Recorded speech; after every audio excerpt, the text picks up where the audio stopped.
Bonjour à tous, dans cette troisième vidéo je voudrais développer un petit peu sur la carte du monde qui est en lien pour moi avec le projet Aurore Rouge. Déstructurer complètement une société c'est bien, par exemple j'y participe actuellement, mais faudrait-il encore avoir quelque chose d'autre à proposer.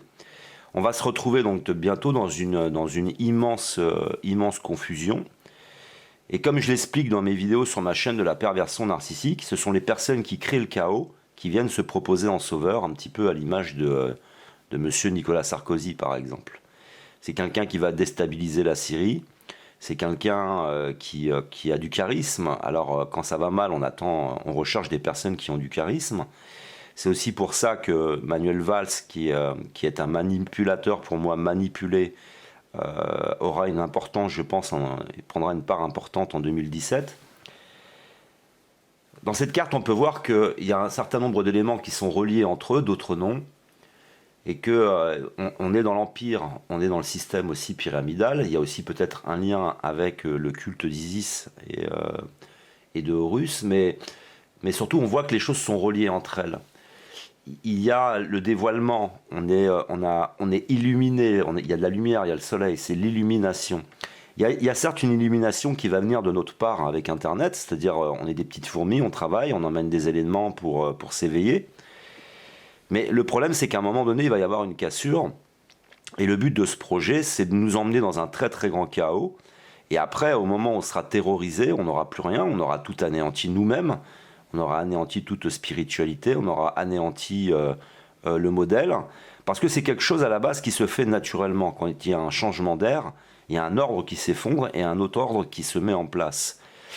Et vous pensez bien que eux, par exemple, qui sont dans la franc-maçonnerie, les Illuminati, ils ont ces connaissances. Mais j'ai le sentiment que ce sont des manipulateurs qui sont eux-mêmes manipulés, et qu'il y a des bonnes personnes dans la franc-maçonnerie, comme il peut y en avoir des mauvaises.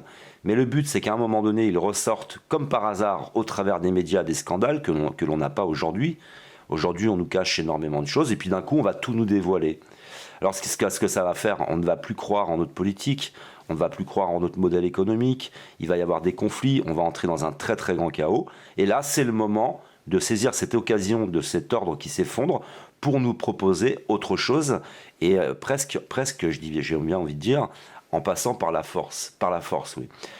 Quand on regarde un petit peu cette carte, on voit déjà cette mobilisation, on voit un ordre qui s'effondre, c'est quelque chose qui s'effondre, mais qu'est-ce qu'on va avoir d'autre? Donc il va s'agir à un moment donné pour eux de saisir, grâce à ses connaissances sur cet ordre qui s'effondre par lui-même et au travers de catastrophes naturelles, de donner un petit coup de main, un petit coup de pouce derrière, de tout faire s'effondrer. Vous pensez bien qu'il y ait dans la franc-maçonnerie des personnes mauvaises qui participent ou non, de toute façon, ils ne vont pas chercher à les sauver. Et il y a donc pour moi une organisation qui est en arrière-plan.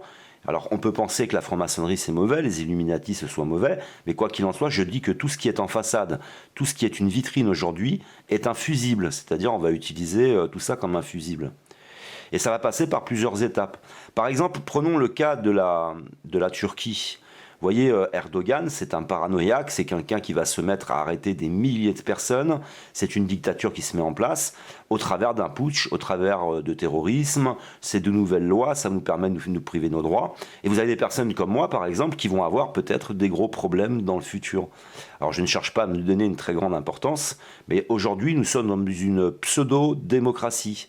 Les choses vont continuer à se dégrader, nos droits vont continuer à disparaître, on va entrer après peu à peu dans le chaos, on va faire disparaître les personnes les plus éveillées et ceux qui militent, ceux qui dérangent, c'est ce qui se passe par exemple avec M. Erdogan, et puis après petit à petit on va instaurer un nouvel ordre. Mais tout ça, il faut que ça passe par le chaos qui est présent également dans cette image. Vous voyez bien qu'ils sont, les personnes qui sont derrière cette revue, sont bien informés un petit peu de ce qui se passe. Il n'est pas difficile de prévoir, par exemple, la montée de Marine Le Pen. Montée de Marine Le Pen, ça fait partie du chaos qui est en train de s'installer. C'est la montée du nazisme en Occident.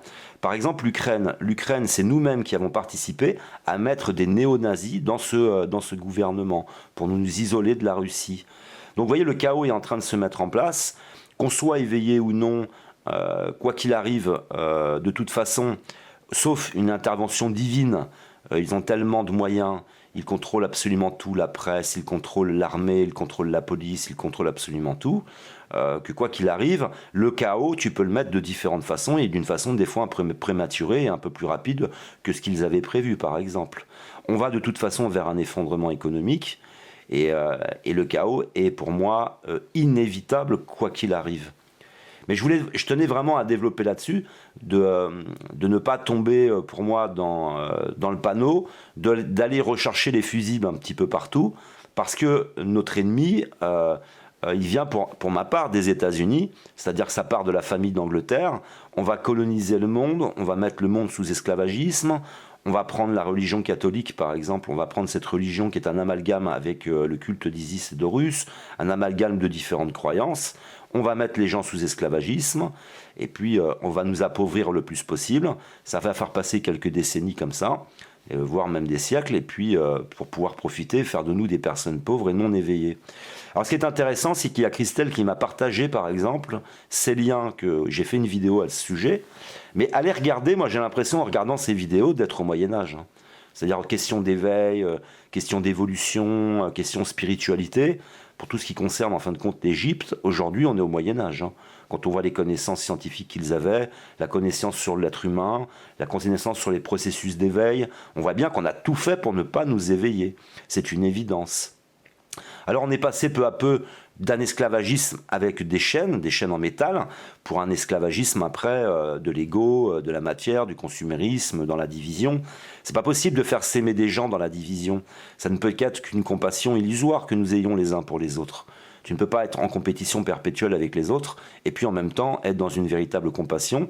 Et en plus, si tu n'as pas une notion de ce que tu es vraiment, de ce qu'est vraiment l'existence, tu es en quelque sorte dans une illusion perpétuelle de toi-même, des autres, de ton existence, à errer comme ça dans cette existence. Et puis, il n'y a plus qu'à attendre que tout ça, ça s'effondre, et puis proposer autre chose, et repartir donc sur une nouvelle ère, avec non pas une nouvelle organisation, en arrière-plan, je parle, mais avec une nouvelle forme, une nouvelle illusion qu'on va nous donner, qu'on va nous offrir, et puis en ayant éliminé, en fin de compte, une grande partie de la population. Donc voilà, c'est une vidéo pour moi pour partager mon avis sur le fait que je ne vais pas focaliser mon attention sur la franc-maçonnerie dans l'idée de me diviser, d'essayer de trouver les responsables, parce que les responsables de la franc-maçonnerie, il n'y a pas besoin d'aller très loin. Hein. Vous voyez qu'en fin de compte, ils sont des fusibles, parce qu'on sait qu'il y a des liens, par exemple, avec M. François Hollande, on sait qu'il y a des liens avec, Manuel Valls. Donc à tout moment, tu as juste à faire des révélations, quelques révélations ça et là, des révélations sur Internet ou dans les médias, puis hop, les fusibles, ils sautent. Donc le but est vraiment d'anéantir notre organisation et qu'on n'ait absolument plus rien, plus confiance en personne, qu'on n'ait plus aucune croyance, et à partir de là, tu fais ce que tu veux de ces personnes. Ça va passer par des processus, hein, comme je le dis, où par exemple, tu peux t'en prendre à tous ceux qui ont le plus de succès, par exemple, sur Internet, qui dénoncent. Tu sais que ceux-là, ça va être des personnes, des empêcheurs de tourner en rond, donc on va s'en prendre déjà à eux. On va faire exactement, on va mettre en place un petit peu le programme de M. Erdogan. Donc un très grand conflit qui va arriver, un très grand chaos, et c'est là qu'en fin de compte, c'est à partir de ce moment clé, ce chaos, on va bien voir ce qui va se passer et comment les choses vont se mettre en place. Mais pour moi, tout ça est une manipulation très ancienne et qui nécessite aujourd'hui un changement de toute façon d'ordre. Il faut changer de paradigme. On le sait, le modèle économique est à plat, la planète elle est à plat, tout est à plat. Eux le savent. Ils savent comment se mettre en place les choses, ils savent comment ça s'effondre, ils ont juste à se préparer à par exemple, on l'a vu avec l'aéroport de Denver, tu peux préparer des infrastructures, même cette infrastructure où ils ont mis leur logo absolument partout, tu te demandes si c'est véritablement le but, est-ce que c'est pas plutôt encore le but de faire s'effondrer cet ordre, et qu'en arrière-plan, ils puissent tout réorganiser plus tard. Tu ne sais plus à la fin. On est vraiment dans une période donc de lumière et d'obscurité, de vérité et de mensonge, et il faut faire attention en fin de compte de ne pas se faire manipuler, ne pas devenir soi-même manipulateur. J'ai presque envie de vous dire, et c'est honnête, n'ayez même pas confiance en moi en fin de compte. Il faut s'écouter soi, il faut s'éveiller, continuer à s'éveiller. D'ailleurs, dans les vidéos que partage en fait Christelle, on peut le comprendre, ça, la nécessité de s'éveiller, d'écouter cette lumière qu'on a en soi, et de se faire confiance. Mais tout ça, ça passe par un éveil. Il faut être extrêmement éveillé. Je crois que c'est le premier conseil que je donnerais à tout le monde, de s'éveiller, apprendre. Ce qui permet en fin de compte de passer par des processus d'élévation, c'est l'éveil au travers de beaucoup d'informations et beaucoup de connaissances. Mais pour moi, de toute façon, c'est pas, je n'ai pas envie ne serait-ce que même m'en prendre à Nicolas Sarkozy ou de m'en prendre à Manuel Valls ou je ne sais quoi. Pour moi, dans la suite des événements, ils seront des fusibles. Ils ne seront entre guillemets plus qu'un détail par rapport à la gravité de la situation dans laquelle nous serons. Et je crois que le seul salut que nous puissions avoir, c'est un véritable éveil, quoi. Mais je ne compte pas non plus sur la population. Je ne crois pas trop que la masse va s'éveiller fondamentalement et profondément. Je n'ai pas ce sentiment. J'ai le sentiment que le temps qui nous est accordé pour que ça puisse se faire est très court. Et que justement, est-ce que ce n'est pas dans leur intérêt d'agir vite, qu'il y ait beaucoup d'événements justement en 2017. On voit cette image avec une bombe atomique. Alors moi, je ne pense pas forcément à une bombe atomique en France ou à Paris tout de suite.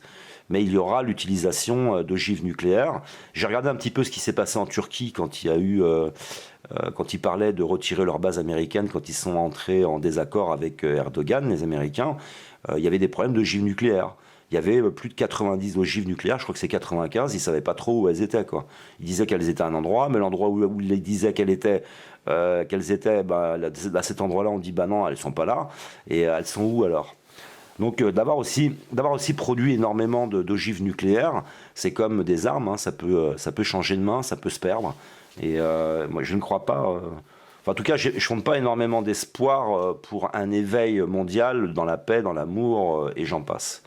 Mais voilà, je voulais un petit peu travailler sur cette carte, parce que cet éveil, les choses qui sont reliées entre elles comme ça, avec ce système d'empire, ce système pyramidal, que ce soit mis dans ce journal, pour moi, c'est de nous dire, oui, ben, on va passer dans la phase de l'aurore rouge, en fin de compte, à la phase de découverte, d'éveil, et qui vont faire s'effondrer, en tout cas, un très grand nombre de nos croyances, et ce qui va précéder, bien sûr, le chaos, pour qu'on soit à la fois perdu et dans le chaos, et puis qu'on ait besoin d'un sauveur.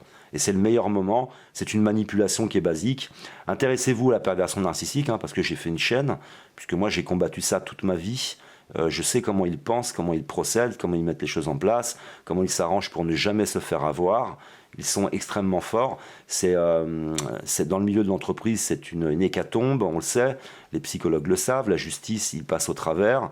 Intéressez-vous aussi à l'affaire du Grand Bornand, avec la famille factice. Vous allez voir qu'en fait, ils assassinent une famille, et après ils sortent de prison. C'est ça la perversion narcissique. Ce sont de très très grands manipulateurs, des personnes qui ont commencé. Parce que quand on est enfant, on est un pervers narcissique ou une perverse narcissique potentielle. Puis après, ça s'atténue au travers de l'expérience, de l'éveil. Mais eux vont passer toute leur vie à apprendre à manipuler. On n'arrive pas à se dire que ce genre de personnage existe. Moi, j'ai bien étudié la situation, par exemple, aux États-Unis. Quand ils sont arrivés, les colons sont arrivés aux États-Unis, ils ont une technique imparable et ils ont utilisé tout le temps cette technique jusqu'à aujourd'hui en créant des révolutions un petit peu partout. Vous voyez, c'est pour déstabiliser les pouvoirs.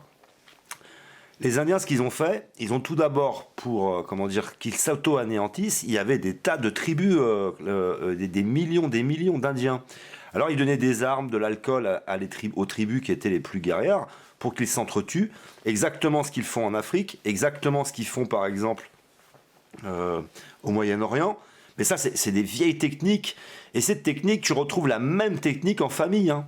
C'est le beau-frère qui va créer des problèmes entre les frères et sœurs, qui alimente, il y en a un qui est pas content avec l'autre, qui l'aime pas, ben, oui, t'as raison, il est mauvais, etc. Mais c'est les mêmes techniques, et ça fonctionne dans le microcosme, dans la famille, et ça peut fonctionner dans le macrocosme avec un pays tout entier. Et c'est ce qu'ils ont fait en Ukraine. En Ukraine, ils ont mis des ONG, ils ont financé tout ça, ils ont créé la révolution, et puis, mais ils font ça depuis des siècles, hein, des siècles et des siècles, hein. savez, c'est rapide hein, d'enflammer le monde. Hein. Et c'est ce qu'ils vont faire. Il suffit d'envoyer une bombe atomique, tu sais pas qui l'a envoyée, on va dire que c'est les Russes. Ce sont les médias. Qui c'est qui gouverne les médias? Ce sont eux.